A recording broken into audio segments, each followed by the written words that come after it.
लेकिन नरेंद्र मोदी आज भी बाज नहीं आया। क्यों? तो क्या हुई? और नरेंद्र मोदी ने पाकिस्तान और अमेरिका पर एक खुदकुश हमला किया है। मोदी के मज़हूम अज़ाइम हैं क्या? लीजिए मोदी की अपनी जुबानी सुन ले, वो क्या कहता है। हिंदुस्तान के वज़ीर-ए-आज़म नरेंद्र मोदी ने अपने ताज़ा तरीन इंतखाबी जलसे में हर्जा सराई करते हुए कहा, मोदी का दिमाग ठंडा है, ठंडा रहता है, लेकिन मोदी का लहू गर्म होता है। बहुत बुरा। ये तो मैं तो समझता हूँ किस किस्म का आदमी है, ये दीवाना हो गया है। ये क्या कह रहा है कि अब तो मोदी की नसों में लहू नहीं गर्म सिंदूर बह रहा है। पूरा उसका प्लान ये है कि पाकिस्तान को डिवाइड करो, पाकिस्तान को ये डिस्टेबलाइज करो और पाकिस्तान को तोड़ो। हमारी चाबी ऐसे यूं करता है, हमारे स्क्रूज यूं करता है तो हमारी चीखें जो है इस्लामाबाद, लाहौर, कराची, क्वेटा, पेशावर, मुल्तान, फैसलाबाद में सुनाई दे रही है। नाक रगड़ेंगे हिंदुस्तान की इस्टेब्लिशमेंट से, नरेंद्र मोदी से माफी मांगेंगे। चलिए, आपके पास ये ज्यादा है, जोश और वलवला आपका ज्यादा है, 10 गुना ज्यादा है, मगर जोश और वलवले से तो। और जहां तक आपने जो बात की कि इंडिया ने 3 बार हमले किए, तो तीनों बार इंडिया ने हमारे यहाँ जो टेरर कैंप्स हैं उन्हीं को उड़ाने की बात की। उन्होंने तो कभी भी ये नहीं कहा कि पाकिस्तान की मिलिट्री पे या पाकिस्तान के सिविलियंस पे अटैक कर रहे हैं या कोई जमीन उन्होंने हथियानी है या कश्मीर लेने के लिए भी इनफैक्ट उन्होंने नहीं कहा। उन्होंने हर बार यही कहा कि जी टेरर कैंप्स हैं पाकिस्तान में जो कि जहां से लोग निकलकर हमारे यहाँ आ रहे हैं और हमारे यहाँ परेशानी कर रहे हैं, उनको उड़ाने के लिए उन्होंने हर बार अटैक किया। तो इस बात का तो नमस्कार दोस्तों, स्वागत है आप सभी का हमारे चैनल पर एक बार फिर से। दोस्तों, आज हम बात करने जा रहे हैं, जैसे कि आपको पता ही होगा कि पाकिस्तान के अंदर जो भारत स्ट्राइक करता रहता है, उसका सबसे बड़ा कारण क्या है दोस्तों। उसका सबसे बड़ा कारण है दोस्तों आतंकवाद, और जिसे दोस्तों अब पाक मीडिया भी मान चुका है। जहाँ पर दोस्तों कमर चीमा और आजू काजमी दोनों ही बैठे हुए बात कर रहे हैं और बोलते हैं कि भारत ने तो हमेशा ही पाकिस्तान के अंदर जो टेरर कैंप है उनके ऊपर ही अटैक किया है। लेकिन दोस्तों पाकिस्तान का जो देश है वो तो मानने को तैयार ही नहीं होता, क्योंकि वहाँ की सरकार और जो सेना है वही इन आतंकवादियों को पालती हुई नज़र आती है। और जिस वजह से दोस्तों हमने आपको बताया जैसे कि भारत हमेशा से ही इनके ऊपर अटैक करता रहा है और आगे भी करता रहेगा इन टेरर कैंपों के ऊपर।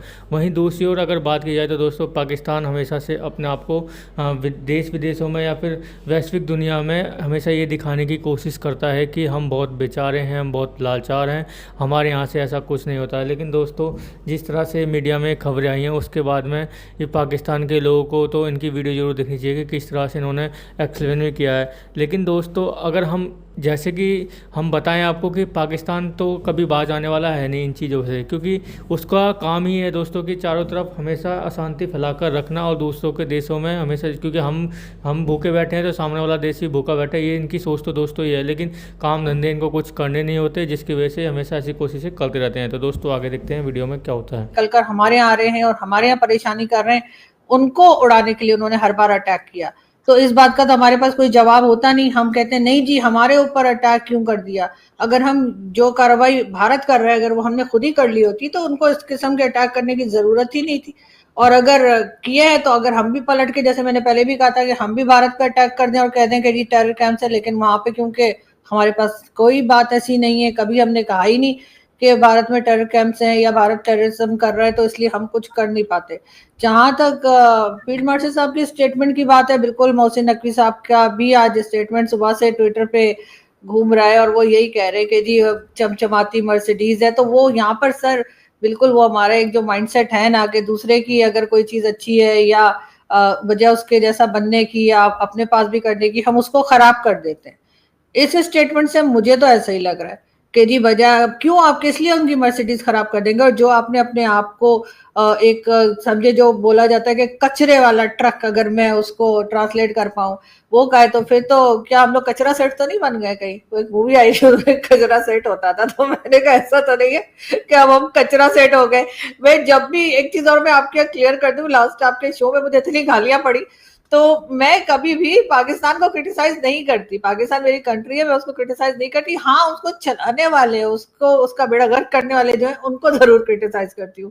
तो सर इसका तो मतलब है कि अब हम लोग सही रास्ते पर आ गए, अब हमने मान लिया है कि हम कचरा है, और कचरा का ट्रक जो है वो भी हमारा ही है, और हम भरा हुआ कचरे का ट्रक है हम, और भारत जो है वो मर्सिडीज, वो तो तारीफ हो गई भारत की, और हम अपने आप को खुद बताना शुरू कर दिया, जो चीज भारत को कहना चाहिए था हमें, वो हम खुद कह रहे। इसका मतलब है हम सच बोलने लगे, अब हम कचरा सेट हो गए, मेरा ख्याल है ये भी बोल देना चाहिए। नहीं, उन्होंने कचरा नहीं कहा, उन्होंने कहा ऐसा कंक्रीट वाला बम्पर ट्रक है। कंक्रीट मतलब कि हम फौलाद हैं, लोहा हैं, हम हार्ड हैं, ठीक है, आप नाजुक हो, आप लड़ नहीं सकते, हम लड़ सकते हैं। ये ऐसे ही था कि जैसे पाकिस्तान की जो आर्मी है वो बैटल हार्डन्ड आर्मी है, क्योंकि वो पिछले 15-18 साल से ऑन ग्राउंड टीटीपी से लड़ रही है। इंडिया की फौज तो नहीं लड़ रही, वो तो पोले पाले से फौजी हैं, उनके फौजियों को तो वो अब तो भूल गए होंगे लड़ना उनको। तो बेसिकली तो वो कह रहे थे कि आपके फौजी भूल गए हैं लड़ना, हम बैटर्ड हार्डन्ड है, इसका मतलब ये था। सो वो बम्पर ट्रक जो है विद वो जो स्टोन वाला पत्थर है, हम तो सर बम्पर ट्रक से कचरा ट्रक भी तो हो सकता है। नहीं, वो कह रहे हैं लड़ के पत्थर बन चुके हैं, हम बैटर्ड हार्डन्ड है, मतलब ये था मैडम। आप अच्छा, मुझे तो लगा कचरा हो गया हम लोग, तो मैंने कहा चलो ये भी ठीक है अगर उन्होंने कचरा सेट बनना है तो। लेकिन सर बम्पर ट्रक का मतलब अगर लोहे वाले आप समझ रहे हैं और उसमें बजरी और सीमेंट और इस तरह की चीजें, तो वो और बात है। लेकिन बहरहाल मुझे नहीं लगता कि इस तरह से उन्हें इस किस्म की बात उन्हें करनी चाहिए थी, और जिसे कहते हैं कि मजीद टेंशन बढ़ाने वाली बात है, टेंशन खत्म करने वाली बात नहीं है। लेकिन दूसरी तरफ उन्होंने तारीफ भी कर। तो दोस्तों आपने देखा जैसे कि पाकिस्तानी मीडिया के रिएक्शन देखने के बाद में दोस्तों जैसे कि आपने देखा होगा कि पाकिस्तान के जो पत्रकार हैं वो इस बारे में बताते हुए दिखाई भी दे रहे हैं। वहीं अगर हम इस बारे में देखें कि किस तरह से पाकिस्तान के अंदर जो टेरर कैंपों के ऊपर जो है अटैक्स करता है भारत, और किस तरह से वहाँ के जो आतंकवादी हैं उनको जहन्नुम पहुँचा देता है, लेकिन इन सब चीज़ों से पाकिस्तान की जो आर्मी है, पाकिस्तान की जो जनता को तो नहीं कहेंगे दोस्तों, हम पाकिस्तान की जो सरकार है या पाकिस्तान की जो मीडिया है उनको बहुत ज़्यादा मिर्ची लगती है इस बात की कि पाकिस्तान के इन टेरर कैंपों के ऊपर क्यों अटैक किया। क्योंकि दोस्तों पाकिस्तान जो है इन टेरर कैंपों को बड़ी मेहनत से बनाने की कोशिश करता है, और भारत की आर्मी आती है इनको सफाया करके चली जाती है चंद सेकंडों के अंदर ही, और पाकिस्तान की आर्मी को ये चीज़ें बहुत ज़्यादा बुरी लगती हैं, जिसकी वजह से वो चारों तरफ कहता हुआ भी दिखाई देता है कि भारत ने हमारे ऊपर हमला कर दिया, भारत ने हमारे साथ ये कर दिया। लेकिन दोस्तों जबकि वो सच्चाई उनको भी पता होती है, कि सरकार को भी पता होती है कि भारत किसके ऊपर अटैक करके गया और भारत ने कहाँ अटैक करें, इसलिए दोस्तों वो दिखाने की भी कोशिश नहीं कर पाते अपनी पब्लिक को कि भारत ने कहाँ पर अटैक किया। आपने देखा भी होगा कि किस तरह से भारत ने जो अभी तक जितने भी पाकिस्तान के टेरर कैंपों को उड़ाया है, अभी तक इन्होंने एक भी ऐसा नहीं दिखाया कि टेरर कैंप को उड़ाया। इन्होंने हमेशा ये झूठ दिखाने की कोशिश की है कि हमारे जो नागरिक हैं उनके ऊपर अटैक किया है, हमारे जो सिविलियन हैं उनके ऊपर अटैक किया है। मतलब तो दोस्तों हमेशा जैसे कि मैंने आपको बताया कि बेचारा बनने की कोशिश करते हैं कि हमने तो कुछ किया ही नहीं है, हमारे यहाँ पर भारत ऐसा क्यों करके जाता है। तो दोस्तों कैसी लगी आज की हमारी वीडियो हमें कमेंट करके जरूर बताएं। हमारे चैनल को लाइक एंड सब्सक्राइब जरूर करें ताकि आपको हमारी वीडियो प्राप्त होती रहे। धन्यवाद।